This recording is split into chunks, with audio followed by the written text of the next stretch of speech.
My greedy mother-in-law demanded an extra $5,000 for shopping. I refused, and she hit me hard with a baseball bat. I dropped to the floor while my husband just stood there, watching this drama unfold and not stopping his mother. I was filled with anger. That night, I left the house, determined to seek revenge. The next morning, when they woke up, I had a big shocking surprise waiting for them.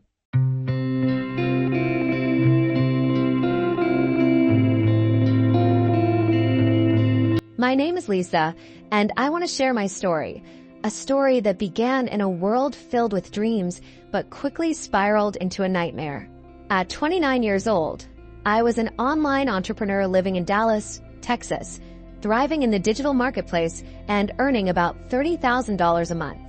To outsiders, my life might have looked enviable. I worked from home, setting my own hours, and enjoyed the fruits of my labor. But behind closed doors, I was struggling in a toxic marriage to my husband, Ryan, and his controlling mother, Evelyn. It all started with Ryan. We met in college, both ambitious and full of hope. We shared dreams of success, and for a while, it felt like we could conquer the world together. We married 3 years ago, thinking love would see us through anything.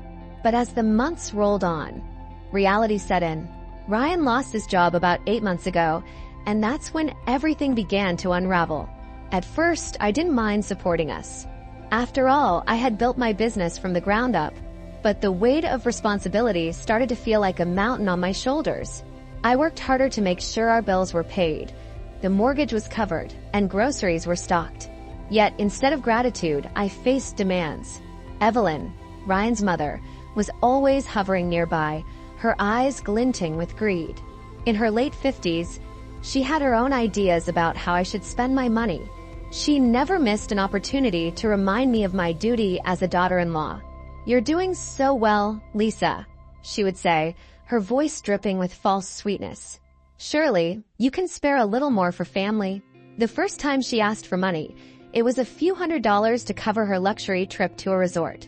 I hesitated, but Ryan encouraged me to help her out.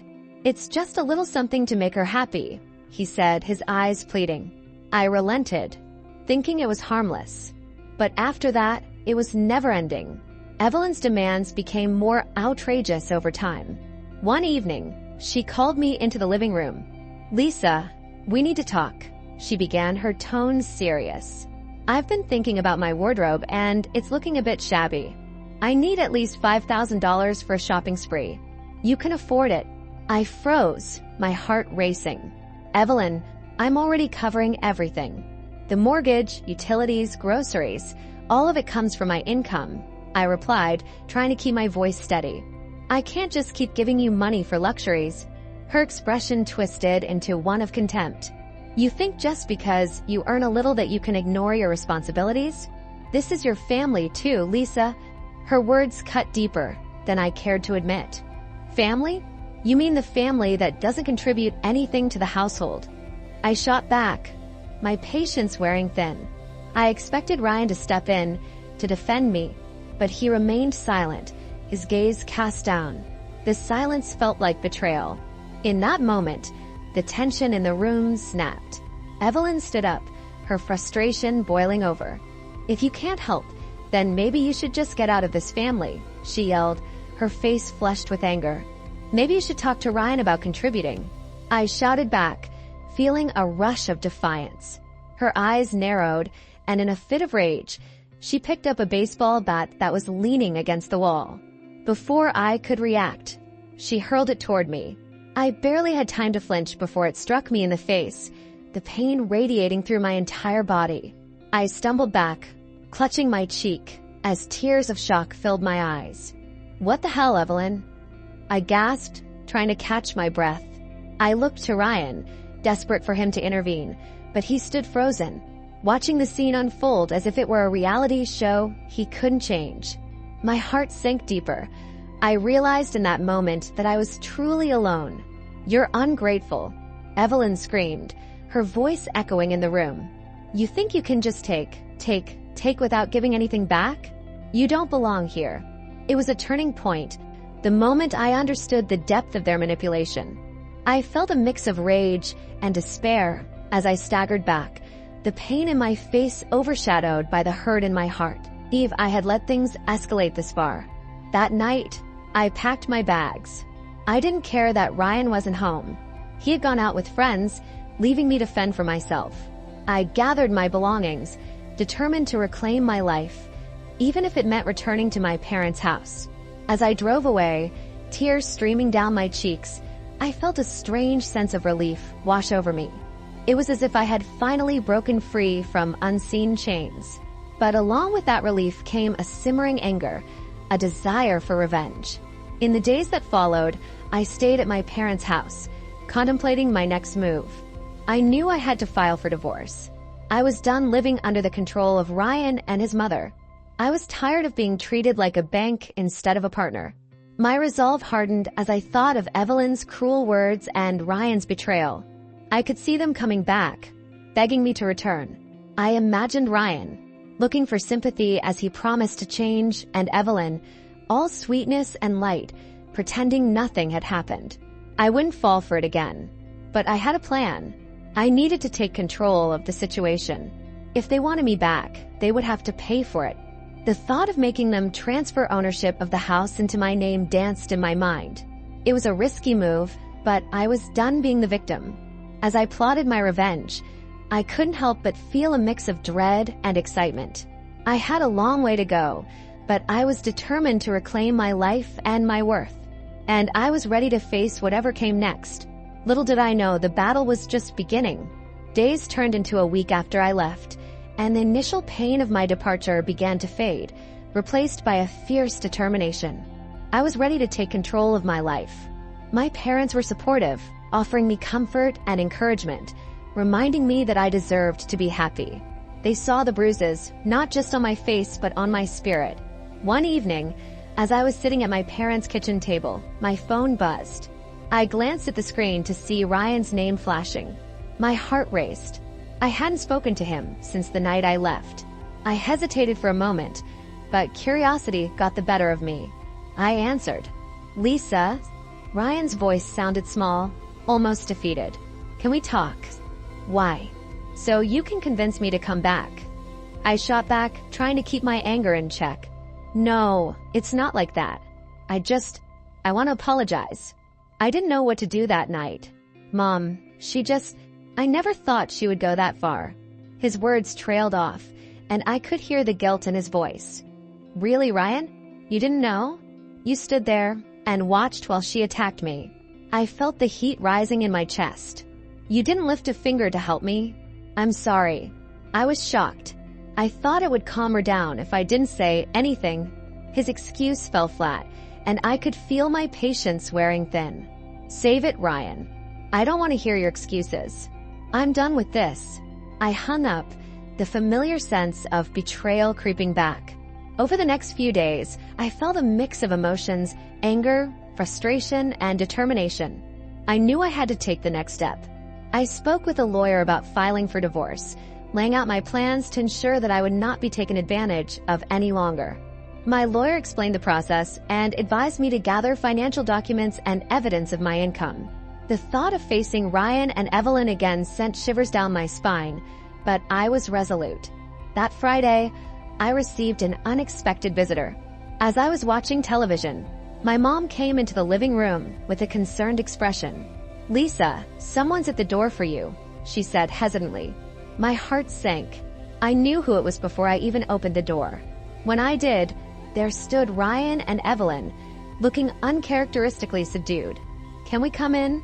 Ryan asked, glancing at Evelyn, who wore a tight-lipped expression. I stepped aside, not because I wanted to, but because my curiosity was piqued. They walked in, and I could feel the tension in the air. "What do you want?" I demanded, trying to keep my voice steady. "Lisa, we're here to talk about what happened," Ryan began. Evelyn chimed in. "I've come to apologize as well. I acted terribly, and I understand that you were hurt. We just want to work this out." Her tone was softer than usual, but I could still detect an undertone of manipulation. "Work what out? You mean continue to take from me?" I crossed my arms, leaning against the doorframe. We realize now that we were wrong. I shouldn't have thrown the bat, Evelyn said, forcing a smile. I was under a lot of stress. But where family should support each other. Support? You've done nothing but take and demand. Family doesn't treat each other like this. I felt the anger boiling inside me. I'm not going back to that life. I'm filing for divorce. Ryan's expression shifted from confusion to panic. You don't have to do that, Lisa. We can make changes. Just give me a chance. Changes? Like what? You standing idly by while your mother bullies me? I shook my head, feeling the weight of my decision solidify. Please, just hear us out. We'll do better, Ryan pleaded, desperation in his voice. Evelyn added, What do you want, Lisa? Just name it, and we can figure something out. I hesitated. There was a part of me that wanted to lash out, but there was another part that was calculating, ready to seize the moment. If you want me back, you need to transfer the house into my name. That's the only way I'll even consider it. Silence filled the room as they processed my words. Ryan glanced at his mother, and I could see the gears turning in his mind. They exchanged a look, one that screamed of desperation and panic. Are you serious? Ryan asked, disbelief in his voice. I've never been more serious, I replied firmly. You either want me back or you don't. Evelyn's face twisted into a mask of anger, but I could also see a glimmer of fear. You can't be serious, Lisa. You're asking for too much. No, I shot back. You're the ones who have taken too much for too long. After what felt like an eternity, Ryan sighed, defeated. Okay, we'll do it. We'll transfer the house to you. Just please, don't file for divorce. Evelyn didn't look pleased, but she nodded, clearly realizing that she had little choice. Fine, let's just get this done. As they left, I felt a mix of triumph and unease. I had them right where I wanted them, but I also knew this was just the beginning. The battle for my independence was far from over, and the true extent of their manipulation would soon be revealed. I was ready to fight, but I could still feel the weight of their betrayal pressing down on me. The next steps would be crucial, and I needed to stay strong. With a newfound sense of purpose, I began to prepare for the changes ahead, knowing that the final act of reclaiming my life was yet to come. After that tense confrontation, the atmosphere shifted in my life. I was filled with a mixture of hope and caution as I prepared for the transfer of the house into my name. I needed to ensure that every detail was handled correctly. This was my chance to reclaim my independence and finally escape the grip of Ryan and Evelyn. The following week, Ryan and Evelyn returned to my parents' house, bringing with them a set of legal documents. I examined the papers carefully, heart pounding with anticipation. This was it, the moment I could turn the tables on them. Here's the paperwork, Ryan said, his tone serious as he laid the documents on the table. You just need to sign here, and the house will be yours. He looked at me with a mix of hope and apprehension, as if he were unsure how I would react. I picked up the pen, hesitating just for a moment. You do realize what this means, right? I asked, locking eyes with Ryan. This isn't just about the house. This is me taking my life back. Evelyn stepped forward, her expression darkening. You're being foolish, Lisa. You're throwing away your family for a piece of property. Family? I laughed bitterly. You've treated me like a financial burden, not a family member. This is about self-respect and independence. With that, I signed the documents. A rush of adrenaline surged through me as I felt the power shift. The house was now legally mine, and for the first time, I felt like I was taking control of my destiny. Once the paperwork was complete, Ryan's demeanor shifted. His earlier desperation gave way to something darker, almost threatening. You think you can just walk away? You don't know what you're getting into, he warned, his voice low. What are you saying? I asked, alarmed. Things are different now, Lisa. You're making a big mistake, Ryan replied, a chilling smile creeping onto his face. Evelyn jumped in, trying to regain control of the situation. This isn't just about you anymore. We're family. You'll regret this. But I was done listening to their threats. I stood tall, my resolve unwavering. I won't regret taking my life back. This is the last time I'll let you manipulate me. As they left, The tension hung in the air like a storm cloud, heavy and foreboding. I was relieved yet anxious, knowing that I had only begun to fight the battle for my independence. Few days passed slowly as I settled into my new reality. I had a sense of freedom I hadn't felt in a long time, but it was tinged with uncertainty. I filed for divorce, gathering my thoughts and preparing for what I knew would be a tumultuous legal battle. I was ready to face whatever came my way. Ryan and Evelyn would not take this from me. They had manipulated me for too long, and now it was my turn to take charge. I couldn't shake the feeling that they would come back, desperate to reclaim their control. I was prepared for their attempts to regain their grip on my life. Whatever games they played, I was ready to outsmart them. As I lay in bed that night, staring at the ceiling, I felt a mix of emotions swirling inside me. I had taken a bold step toward my independence, but the consequences were still looming ahead. I knew the road wouldn't be easy, but I had faith in my ability to fight for my future. The battle was just beginning, and I was determined to emerge victorious, no matter what it took. With the house now officially mine and the divorce papers filed, I felt an exhilarating rush of power. But the calm before the storm was all too palpable. I knew Ryan and Evelyn wouldn't take this lying down. As the days passed, I prepared myself for the inevitable confrontation, mentally rehearsing my lines and reminding myself of my worth. A week later, I received an unexpected phone call. It was Ryan again. I took a deep breath before answering, steeling myself for whatever he had to say. "Lisa, we need to talk," he began, his voice lacking its usual bravado. "I don't think you understand the situation." "Enlighten me," I replied, keeping my tone firm. I just think you should reconsider the divorce. This isn't just about the house. It's about our future together," he said, desperation creeping into his voice. "Future? Ryan, you made your choice when you stood by while your mother abused me. There's no going back now," I said, my heart racing. "Evelyn is worried about you. She doesn't want to lose her family," he pleaded, but I could hear the underlying thread in his words. "Family?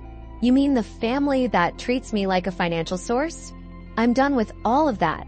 I'm taking my life back," I asserted, feeling the weight of my words. I ended the call, but the anxiety remained. That evening, I decided to go for a walk to clear my head. As I strolled through the quiet neighborhood, I couldn't shake the feeling that they would strike back. And sure enough, the very next day, they showed up at my parents' house, their faces twisted with anger and desperation. "Lisa," Evelyn shouted as soon as I opened the door, "you can't just do this. You're making a terrible mistake." "Making a mistake? I think it's you two who are mistaken if you think I'll go back to that life," I replied, feeling a surge of defiance. Ryan stepped forward, his expression serious. "You don't know the implications of what you're doing. You think you can just walk away from us, from me? You have no idea what we're capable of." His words hung in the air, a chilling reminder of the lengths they would go to retain their control. But I stood my ground, my heart racing. "You underestimate me. I'm not afraid of you anymore." Evelyn's face contorted with rage. "You will regret this, Lisa. You think you've won, but this isn't over." I felt a shiver run down my spine, but I wasn't about to back down. "No, it's over. I refuse to let you manipulate me any longer. I'll fight for my happiness, with or without you." They left, but not without casting their threats. I could feel the darkness surrounding them, and it only fueled my resolve to push forward. I was done being their victim. A few weeks later, the court date for my divorce arrived. My heart raced as I walked into the courtroom, ready to face the final chapter of this painful saga. I had gathered all the evidence I needed, texts, emails, and records of my financial contributions. I was ready to show the judge the truth of my situation. Ryan sat across from me, looking defeated yet dangerous. His mother's presence loomed behind him, a dark cloud that reminded me of the manipulation and control I had endured for far too long. As the proceedings began, I felt a wave of calm wash over me. This was my moment. As I presented my case, I could see Ryan squirming in his seat, his facade crumbling under the weight of the truth. The judge listened carefully to both sides, and I could sense the shift in the room as my evidence spoke louder than any of their lies. Finally, the judge delivered the verdict. Given the evidence presented and the circumstances of your marriage, I grant the divorce.